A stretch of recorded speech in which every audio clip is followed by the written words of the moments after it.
4 кәнден. Пәтер іздеп қаңғыра-қаңғыра қала сыртына шықтым. Суырдың ініндей тарам-тарам тар көшелерді бойлап жүре беремін. 2 айдан бергі ермегім осы. Есігінен жылы қарсы алып, жымия жауап қатар бір пенде кезіксеші. Бәрі де бүгін өлік шығарғаннан жаман түнере сөйлеседі. Ат тондарын ала қашады. Жасы 70-тің ішін аралап кеткен шынашақтай сары кемпір шел басқан шегір көздері жасаурай маған тесіле ұзақ қарады. Таяу келіп сәлем бергенімде ғана «Адыра қалғыр, сәшкеме десем көзде көрмейді» деді күрсініп. Зәулім қақпаның арғы жағындағы еңселі ағаш үйге сүйсіне көз жүгіртіп, сары кемпірге жөнімді айта бастадым. Жалбыршақ қарындай шалбар-шалбар әжім жүзін мұң торлаған қария меңіреу жандай сөзімді селқос тыңдады. Әлде мұндай әңгімелерді есте-есте құлағы жауыр болды ма? Болмаса желкеге мінген кәрілік жер таяндырып әбден титықтады ма? Қария ләм-мим деместен қайта-қайта күрсініп қояды. Мен сары кемпірге алыс аудандардың бірінен екенімді, оқу бітірген соң осында жұмысқа қалғанымды, келіншегімнің әлі студент екенін, кішкентайларымның ауылдағы ата-енемнің қолында жүргенін, былтыр қыстаған үйімізге қожайынның жиендері тұратын болғандықтан әзірге бажамның үйінде қонақтап жатқанымызды, егер мейірі түсіп пәтерге жібере қалса, үйін таза ұстап, ақшасын уағында беріп тұратынымызға шейін түк қалдырмастан тізіп шықтым. Қалт-қалт еткен тарамыс саусақтарымен таяғын қыса түсіп, қария орнынан әзер көтерілді. Үн-түнсіз қақпаның есігін ашты да, кір дегендей сыңай танытты. Таптар аула шыбырсып жатқан қоқыс екен. Түбі түскен шелек, сынған шөлмек, ескі құсқы киімдер, төгілген тас көмір дейсің бе? Бәрі айран ботқасы шығып жатыр. Қақпаның бұрышындағы үйшіктен жабағы жүнді қара төбет басым бір көтерді де бұж-бұж еткен шыбындардан мезі болғандай ауаны қауып-қауып алды. Қақпадан аттағаннан ақ алға басқан аяғым кері кетсе де, әдептен озалмай кемпірдің соңынан ере бердім. Сыры қопсып, сықырлап жатқан ауыр есікті аша бергенде мұрынға күлімсіз бұрқ ете түсті. Сары кемпір киізбен қапталған ішкі есікті таяғымен нұқып қалғанда, арғы бөлмеден шәуілдеп 4 рет шыға келгені. Қапелімде сасып қалғаным сонша, балағыма жармасқан жұдырықтай кәндендерді аяғымен қақпалай беріппін. Барыңдар далаға деген кемпірдің қатқылдау даусы шыққан кезде, 4-еуі де таласа тармаса сыртқа қарай безе жөнелді. Үй осы, деді кемпір, ортаңғы күңгірт бөлмеге кіргізген кезде демігіп. Қарайтын кісі болмаған соң мола болып тұр. Өзімнен хал кеткелі. Сәшкеге қатын ал деп қақсағалы 20 жыл болды. Ол көгермегірдің арақтан қол тиеме, төрлет қарағым. Менің тынысым тарылып, жүрегім қысып, сыртқа шыққанша асықтым. Бірақ сары кемпірдің сағыздай созылған әңгімесі бітіп берсеші. Көшеге шыққанда өз қылығымнан өзім қысылдым. Көпке дейін сары кемпірмен балаққа жармасқан 4 кәнденін ұмыта алмай жүрдім. Пәтер іздеп осы маңнан әрі-бері өткенде зәулім қақпалы еңселі ағаш үйге үрке қарайтын болдым. Сары кемпірге жолығып қалмайын деп 1-2 көше айналып өтетінді таптым. Бірақ бұл кемпірден қашсам да құтыла алмасымды білмеппін. Арада 2-3 апта өткенде кірпіш зауытының қараулы отыратын дүңгіршек бөлмесінде тағы кездестік. Сары кемпір мені танымады. Сәлемдескен сыңай білдіріп, ернін жыбырлатты да, сол меңіреген күйі терезеге телміріп отыра берді. Тілінген қызылшадай қып-қызыл боп күн батып барады. Зауыт жақтан әлдегімнің қаңғырып келген шүрегей көлге пана болмайдай деп әндеткен көтеріңкі дауыс естіледі. Бөлме ішінен дым иісі білінеді. Заман ақырдың балалары іштен оқып туады. Ашпайтын бәлесі қалмайды. Жерді тінтіп болып көкке шығады. Адам азады, жер тозады. Бала әкеге қарамайды. Айтқан ақылың боққа жарамайды деп отырушы еді әкем жарықтық деді.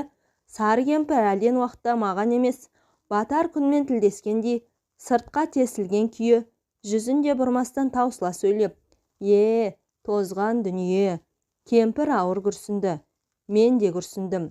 Бір жақ сирағы сынық жаман орындыққа салмағыңды салып отыра алмайды екенсің.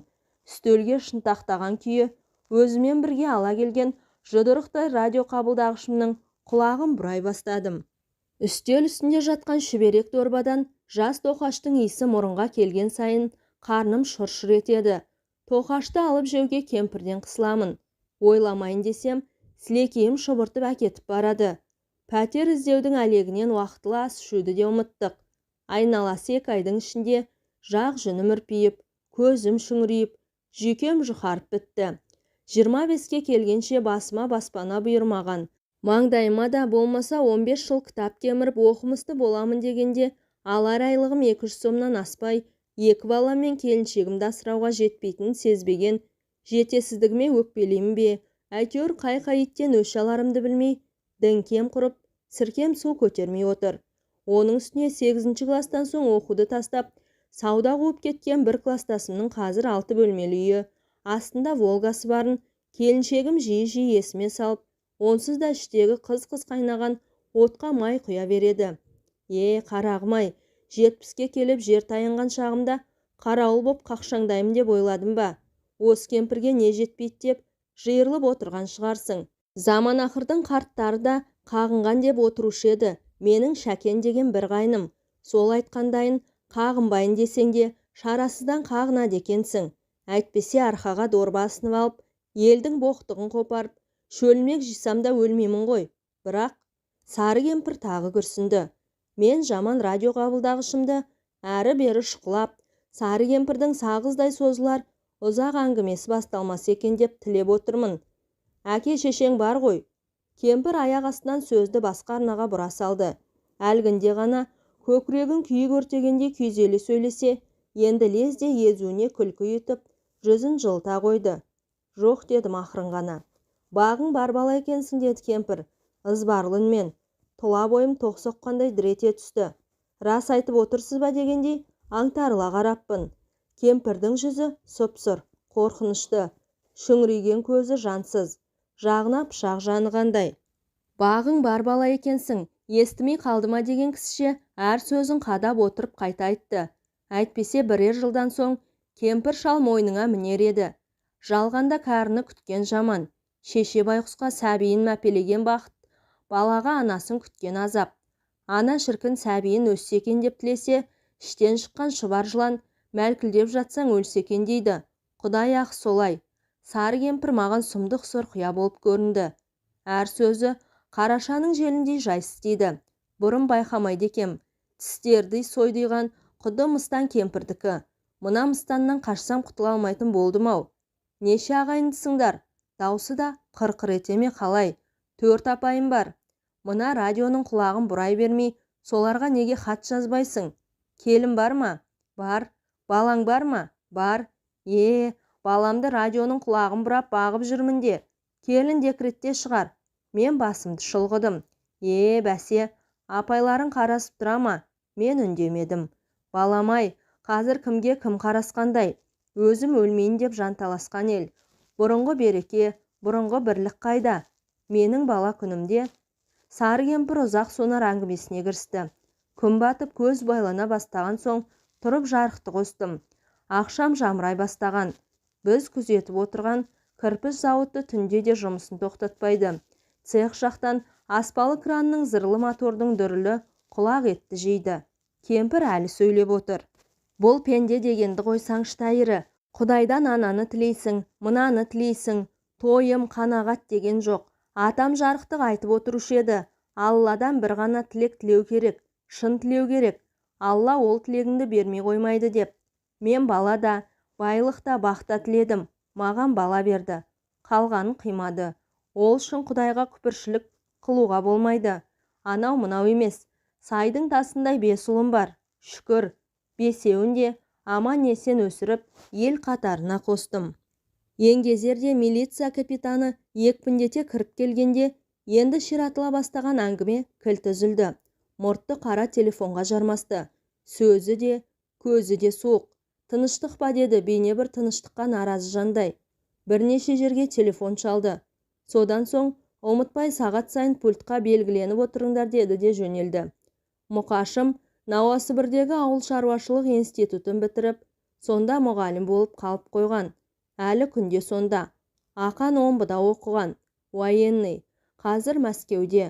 Ағаларының жолын қуып 2 ұлда, Бөкешім мен Байсалым да Ресейге кеткен. Бөкешім Томбы университетінің Заң, Байсалым әдебиет факультетін бітірді. Бәрі оқымысты. Оқу қонбаған сәшке ғана. Ол арақтың оқуынан аса алмайды ғой, деді кемпір. Термостағы күрең шайды 2 кесеге бөліп құйып жатып. Шай іше отыр балам. Үнді шайды көзден бұлбұл ұшқалы қашан? Көң шайға да көндігеді екенсің. Балам, уайым адамды әбден мүжейді екен. Ұл біткеннен тірідей айырылып, жесірліктің тауқыметін тартамын деп ойлап бедім. 5-еуі бірдей етегімнен тартып, не ұйқы, не күлкі жоқ. Сол бір сойқанды жылдары осылар қашан ер жетер, қашан маған сүйеу болар деуші едім. Енді ерте ер жетіп кеткендерінен алып, ухлеумен күн өткізіп жүрмін. Мен де күрсіндім. Ертеңде тағы пәтер іздеп, тентірейтінімді ойлағанда, қарадай ызаға булықтым. Немерелерімнің ұзын саны 10. Құдайдың бергеніне де шүкіршілік. Әйтеуір ұмытпай хат жазып тұрады қарғаларым. Суреттерін жанынан тастамай алып жүремін. Міне, менің немерелерім. Кемпір бағанағыдай емес, суреттерді лепіре көрсетті. Мынау мұқашымның тұңғышы Ринат, мынау екіншісі Индира деп таныстырып жатыр. Суреттердің барлығының сыртында «На долгую и вечную память, дорогой Апашке» деп жазылған екен. Жер шалғай, жылда келе алмайды. Өткен жылы Бөкешім бала шағасымен келіп кетті. Оның алдында Байсалым келіп кеткен. Әйтеуір шешелері барын ұмытпайды. Қарғаларым, соғанда шүкір. Әжей көзіне жас алды. Бір кезде кемсеңдеп отыр. Мына қолғапты Бөкешіме тоқып жатырмын. Сібірде күн суық қой. Қолы тоңып қалама деп қорқамын. Ақашыма әдемі костюм шалбар алып қойып едім. Биыл 50-ге толады ғой. Пәсілке салсам деймін. Кірпігіне ілініп тұрған тамшы жас электр жарығымен нұрланып көрінеді. Жүзі де жылып сала берді. Әжейдің күлімсіреген көргенде, менің де арқам жеңілденіп, жас тоқаштан қарпи-қарпи асап, ыстық шайдан рахаттана ұрттадым. Кемпірдің үстіндегі шыт көйлегіне көзім түсті. Жеңі қырқылып, түсі оңып кетіпті. Ең кемі 15-20 жыл киген аушамасы. Аяғында көнетөз бәтіңке. 60 сом пенсия аламын деді әжей. Көнетөз бәтіңкесіне көзім жабысып қалған сезсе керек. Үстелдің астына қарай жасыра беріп, мен ұялғанымнан шалбарымның балағына жұққан көрінер-көрінбес балшық дақтарын тырнақыштап, әжейдің жыртық бәтіңкесін байқамаған рай таныттым. Бір басыма Құдайға шүкір жетіп тұр ғой. Жасанып жатқан жоқпын. Киім кешек жеткілікті. Қалған ғұмырымда осы барын тоздырып алсам да рахмет. Жалғыз басты адамға ас батама. Күніне зорлағанда 2 тоқаш жеймін, 1 шөлмек айран ішемін. Соның өзі маған көп-көп ауқат. Үкіметтен алатын пенсиям осы ауқатыма жетіп артылады. Қазір нан тепті боп барамыз ғой. Бір бөлке наның 24 тиын. Су тегін. Көшеде боқтықта шашылып жатқан нанды көрсем, жаным түршігеді. Кеше соғыс уақытында бір үзім нанға зар болып едік. Әй, біз оңбаймыз. Тез тойынамыз, тез ұмытамыз. Құдай зауалынан сақтасын де. Сары кемпір үстел үстіндегі нанның ұсақ үгінділерін нанның жұмсақ жермен басып-басып жабыстырып алып, бісміллә деп аузына салды да шайнаңдап біраз отырды. Мына күзеттен алған 120 сомма немерелеріме ойыншық, оны мұны алып жіберіп тұрамын. Солар қуанып қалсыншы деймін. Ойыншықтарын алған соң мәз болып хат жазады құлындарым. Хаттар келсе, өздері келгендей қуанамын. Ол күні көңілім өсіп, қайта-қайта күлімдеп, көшеде кездескен таныстарымның бәріне солардың хаттарын оқып беремін. Оқыған сайын бойыма қуат дарығандай боламын. Міне көгершіндерімнің хаты. Дорогая Апашка деп басталатын бума-бума хаттарды әжей дорбасынан шығарып алдыма тастады. Қарап отырмын, қайран қалып отырмын. Бірі «Бабушка, мне очень понравился медвежонок» десе, екіншісі «Спасибо за куклу, бабушка, я люблю тебя» деп жазады. Бәрі немерелерінің хаттары. Балам, қилы-қилы заман болады. Қарағай басын шортан шалады деген осы екен деді. Сары кемпір түңіліп, тағы бірдеңе айтқысы келіп, айта алмай отырған мөлтеңдеген жанарынан, дірілдеген саусақтарынан, ауыр күрсінісінен аңғардым. Ермек қылып отырған тоқымасын қолына өлшеп көрді. Дәл болады-ау дегендей басын изеп-изеп қойды. Үлпілдеген ақ түбіттен ерінбей жалықпай 5 саусақ қолғап тоқып отыр. Шіркін, түбіті де бұрқырап, шығайын деп ақ тұр. Мына қолғапты кисең, Сібірдің суығын қойып, Арктиканың аязына да пысқырмайтын шығарсың-ау. Әжейдің көзі қанталап, бұлшықтанып кетіпті. Жас шыбықтай салалы арық саусақтары дір-дір етеді. Ертеңіне құлқын сәріден ертістің сол жақ жағалауын шарлауға қайта шықтым. Өскеменнің бұл жағында ығы-жығы салынған ескі үйлер, көшелері де мың бұралаң. Кей көше тұйыққа апарып тірейді де, қайта жол тауып шыға алмай, ит біткенді шуылдатып ығыр боласың. Автобусға лық толған адамдар екі өкпемнен қысып, ары шайқап, бері шайқап, зықымды кетірген соң, барар жеріме 2 аялдама жетпей түсіп қалдым. Ертіс жақтан сап-салқын леп еседі. Түні бойы сары кемпірдің мұңдылау әңгімелерін естимін деп, есінеп құсынап, әрең келе жатырмын. Алға басқан аяғым кері кете береді. Күзеттен соң арсы-күрсі боп келіп, аяқты созып жіберіп, құлай кететін өз лашығың болмаған соң, өстіп қалғып шылғып жүріп, елдің есігін қақпасқа лажың қайсы. Осыдан 2 күн бұрын келгенде мұндағы шеткерлеу тұрған қос бөлмелі қоржын үйдің есігі тарс бекітуледі. Көршілері алса осы кемпір алады, қаладағы қызына кеткен, ертең бүрсігіндері келеді деген соң, айналып соғармын деп кеткем. Ендігі бар үмітім сол үй. Бұдан үмітім үзілсе, қайда барарым беймәлім. Ертістен алыстаған сайын қапырғауа қысып барады. Табан астымдағы асфальт жол бұлп-бұлп етеді. Таяуда төселсе керек, әлі сіресе таптала қоймапты. Еріген қара майысы қолқаны қабады. Абажадай көк қақпаның алдына келіп тоқтағанда барып, барар жеріме жеткенімді бірақ білдім. Есікті қағып көріп едім, ішкі жақтан ешкім дыбыс бермеді. Саңылаудан сығалап көрсем, 2 күн бұрынғы қара құлып, қасқайып әлі тұр. Бүгін жұмысқа кешкі 5-те шығамын. 3 күн істеп 2 күн демалатын жұмыс. Ыстық цех, қорғасын балқытамыз. Табысымыз жаман емес. Кірпіш зауытына күзетке 2 күн демалысымды босқа өлтірмемін. Ақша табайын дегеннен шыққан жоқпын.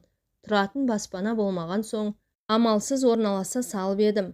Келіншегім апайдың үйінде жүр. Ара-тұра мен де қонақ болып қайтамын. Қайынбикеміз бен бажамыз жайылып жастық болған сайын қысыла түсемін. Осы сыйластықпен жүргенде баспана тауып алсам ғой. Сол сіз бізбен ақырын орын тауып кетсек абыройдың үлкен емес пе? Қашан қабақтарына кірбің жүгіріп кетер екен деумен-ақ діңкем құрыды.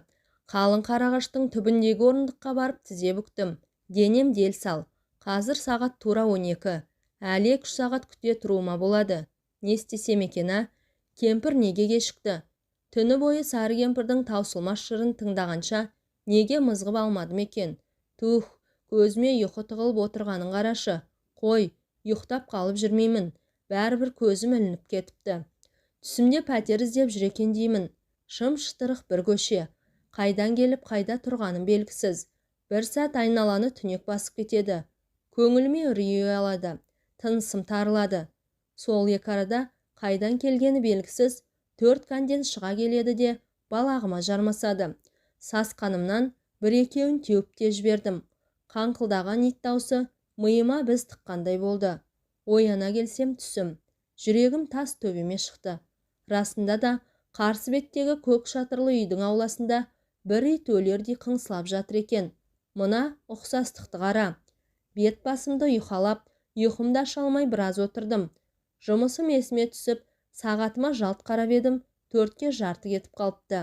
Сасқанымнан орнымнан атып тұрып, аялдамаға қарай тұра жөнелдім. Автобустың ішінде артқы жақтағы жұмсақ орындықта шолғып отырып, жаңағы көрген түсімді тағы есіме алдым. Адамның түсі де қай-қайдағы кіреді екен ғой. Сол 4 кәнденнен рас жүрексініп қалғаным ба? Қойшары, сөз еместі сөз қылып. Кемпір байқұсқа обалақ. Шамасына қарамай 5 ит асырағаны не тең десеңші. Қай бір жетіскеннен асырап отыр дейсің. 5 ұлынан гөрі оларда болса ес қой. Осы ой санама жылт етуі мұң екен, тұла бойым мұздап сала берді. Көз алдыма жер таяна, бүкшеген кейуана кемпірмен қураған кәрі терек қатар елестеді. Бала күніміз. Туған ауылының бүйірінен ағып өтетін тау өзені, теректің бойындағы қураған кәрі теректің түбінде бір топ қара сирақ ләңгі ойнайтынбыз. Теректің бойы кезінде қалың тал терек болыпты. Ауылдастарым ағашты алыстан іздеуге ерініп, іргедегі дайын орманнан керектерін кесіп ала берген. Мен ес білгелі, өзен бойында тіс шұқырлы қылтанақ жоқ еді. Көсенің иегінде жып-жылмағай жағалауда көзген шыққан сүйелдей осы қу терек қауқиып тұратын. Үлкендер жағы, сол ағаштың түбінде ойнамаңдар, бір күні құласа басып қалады деп ұрсатын. Балалар қасарысып соның түбінен шықпайтынбыз. Қу бұтақтарына өрмелеп ойнаймыз, жуандығыне ойып атымызды жазамыз. Бір күні қас қарая қатты жел тұрды. Кәрі теректің қу бұтақтары сықырлап кеткен соң, балалар ойнымызды доғарып, үйімізге тарастық. Бір кезде артқы жақтан көрсеткен дыбыс естілді де, бәріміз үдірейсе жалт қарастық. Суы тартылып, құм қапқан өзен арнасында кәрі терек ұзынан сұлап жатты. Сыңсыған қалың орманнан жалғыз қалған терек көз алдымызда осылай күйреген. Сонда күйреп жатқан кәрі ағашты көріп, балаң жүрегім дір ете түскен. Неге екенін ол кезде салмақтап жете түсіне алмадым ба, әлде қимастық, әлде өкініш, әйтеуір беймаза сезім көңілімді үйтіп, тынышымды алған. Ертең біреу кәрі теректі ара темірмен бөлшектеп, үйіне отынға сүйреп әкетеді. Енді оның кәрі әженің білегіндей арса-арса бұтақтарына шыға алмаймыз. Өрмелеп биігіне көтерілгенде, бұлтқа төбеміз тигендей асқақ күйге бөленуші едік. Соның бәрі ертегі болып қалады. Бәрінен қиыны біз енді бұл жерге жиналмаймыз. Қызыққа батып ойнамаймыз. Ертең-ақ талай татты ойынымызға себепші болған кәрі теректі ұмытамыз. Басқа ермек тауып аламыз. Бұл жерде желге арқасын беріп балаларға ермек болып, көп жыл дара теректің жалғыздықтың мұңды күйін шертіп тұрғанын санадан өшіреміз. Бардың жоққа айналуы. Сол теректе жеке дара қураған кейуананың да жығылар сәті таяған сияқты. Көзіммен көрмесем де, сормаңдай байқұстың зарынан ақ, Сәшкенің адам санатынан әлде қашан сызылып қалғанын бағамдадым. Енді оны бергі дүниеге әкелуге Құдайдан өзге ешкімнің де шамасы келе қоймас. Сөйте тұра, кейуана кемпірдің кенжесін жазғырмайтынына таңым бар. Әлде жастайынан жанын жаралап өскен жас жігіт, жан рахатын алдамшы әзәзілден тапты ма? Кім білсін? Маған ол арасы жұмбақ. Ойдан ой туады. Сананы сарсылтқан сансыз сұрақтан діңкем қатқанда барып, кейуана кемпірдің ертеңіне ойша көз жүгірттім. Кемпір төсегіне үш ұмтылып тұра алмады. Аяқ қолы барған сайын мұздап, бір үрейлі сезім бойындағы күшін жалмап барады. Терезеден түскен батар күннің қан қызыл сәулесі сәт сайын қошқылданып, ұйып бөлмеші көлк-көлк кетеді. Ол бар күшін жиып орнынан тұруға тырысты. Соңғы кездері осындай дерт жабысқан. Көз қарауытып, қол аяғы қарысып, үйелеп отырып қалады. Жүрегі ойпы-тойпы, кеудесі қысып кетеді. Қаталап барып жатқан-ай, бір жұтым су болар меді. Ең болмаса бір тамшы су. Әй, Сәшке, су берші жаным. Тілім аузыма симай бара жатыр. Мұз болар меді. Мынау қаралбасының қылғындырып әкеткенін көрмейсің бе? Әй, Сәшке, кеудеме мінген мына сайқалды сақ-сақ күлдірмей жылып тасташы. Су, су. Кемпірдің үні жер астынан шыққандай тұншығып әрең естілді. Сыр-сыр еткен кеудесінен үзіліп-үзіліп шыққан бұл сөздерге төрт қанденнен басқа елеңдеген ешкім болған жоқ. Мына қаралбасыны кеудеден жылып тастар жан бар ма? Айналайындар-ау, келсеңдерші. Айтар ақырғы арызым бар. Сүйеңдерші басымды, сипаңдар шаяқ қолымды, мұздап барам. Мұқаш, Ахаш, Бөкеш, Байсал, қайдасыңдар құлындарым? Жақсы жаман деп бөлмеймін. Келіңдерші қасыма, неге бездіңдер менен? Бәріңде менің омырауымды ембеп бедіңдер. Мені ұмыттыңдар ма? Алжыған шаман шешеміз бар еді. Анда-санда төбе көрсетіп қойсаңдар, нелерің кетеді?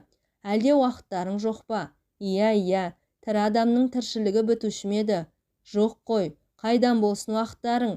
Сендер қартаймаңдар шығарғаларым. Сәшке, Сәшке, су тамызшы аузыма. Жарығым, бауыр етім балам, су. Өлім мен өмірдің екі ортасында кеудеден шыбын жаны шықпай, Кемпірдің жан таласқан жатқанын сезді ме, болмаса иесінің уағында тамақ бермегеніне ызаланғандары ма, алакөлеңке бөлмені бастарына көшіріп, 4 канден үрдай. Кемпір ап-анық естіп жатыр. Мынау Ақтөстің даусы міне, алаяқ ұрды, мойнақ, кішкентай дауыстарынан айналдым күшіктерім. Қазір тұрам көкелерім, қазір сүт берем. 4-еуі қабаттаса ұлыды. Тәубе, тәубе, жоқтаусыз өлгенім жоқ. Артымда 4 күшігім боздап қалды. Тәубе. Кемпірдің көз алдынан өткен өмірі тізбек-тізбек болып жөңкіле көшіп жатыр. Міне, өгіз арбаны айдап қырманға қарай беттеп барады. Қырман басы қайнаған еңбек. Маңдайынан шып-шып тер шыққан Қабылбай күрегіне сүйенген бойы күлімсірей қарап қалыпты. Жіңішкенің бойындағы 2 бөлмелі ескі тамы мынау. Қуықтай ғана осы үйде 2 үйлі жан 5 қысқыстап шығып еді. Соғыс кезі 2 қатын жабылып, қарын бір қарманы 8 бала қақ бөліп жейтін. 4-еуі Қайшанқы, 4-еуі өз ұлы Мұқа, Шахан, Бөкен, Байсал. Соғыстан кейін туған Сәшке Сағыныш. Ол да 40-тың қырқасына шықты. Қайран дүние-ай. Көз алдынан күллі дүние шыр көбелек айналып бара жатты. 4 қанденнің шәуілдеген қош-қошы бірте-бірте алыстай берді. Кемпірді қайтпас сапарға 4 канденнің жоқтауы шығарып салды. Мен өз ойымнан өзім шошыдым. Автобус ішінде бағанағыдай иінтірескен жұрт жоқ. Ашық тұрған терезеден сап-салқын жел гулейді. Мен қала сыртына жаңадан бой көтеріп келе жатқан металлургтер поселкесіне қызға қарап отырып, әлгі сүреңсіз ойларымнан арылуға тырыстым. Бірақ қанша ойламайын десем де, кейуана кемпірдің күрсініп отырып, осы көшедегі Алуа дейтін ақсақ кемпірді көршілері сасып кеткенде барып бірақ көріпті. Денесі жууға да жарамады. Балалары қарамай кетіпті. 3 бірдей тепсе темір үзетін ұлы бар дейді. Ондай баланың барынан жоғы. Жалғанай, сол Алуаның кебін құшып жүреміз бе? Кім білсін деген сөздері құлағымнан кетер емес. Бірыңғай қызыл кірпіштен қамшыдай өрілген әсем үйлер мен таспадай тілінген түзу көшелер көз сүріндіреді тіпті. Ел жарбиған жаман үйдің бір бөлмесіне зар болып жүргенде тасы өрге домалаған біреулер қос қабаттап салып жатыр деп ойладым. Ішімді қызғаныш па, ыза ма, түсініксіз бір сезім қарығандай болды. Келесі жолы сары кемпір күзетке келген жоқ. Түні бойы елегізіп көз ілмедім. Таңертең қайтар жолға әдейілеп кемпірдің үйіне бұрылдым. Жүрегім өрекпей берді. Үйге таянғанда кәнден иттердің төбе құйқаны шымырлатқан зарлы ұлу естілді. Есік ішінен ілулі екен. Дүрсілдетіп едім, ешкім дауыс бермеді. Үйді айналып барып терезеден сығаладым. Алғашында алакөлеңке бөлме ішінен ештеңені ажырата алмадым. Біраздан соң төсекте шалқасынан жатқан кемпірді көрдім. Сол жақ қолы төсектен төмен салбырап кеткен. Жансыз сияқты. Кәнден иттер одан сайын өршелене ұлый түсті. Әңгіменің соңы. Әңгіме авторы Талаптан Ахметжан.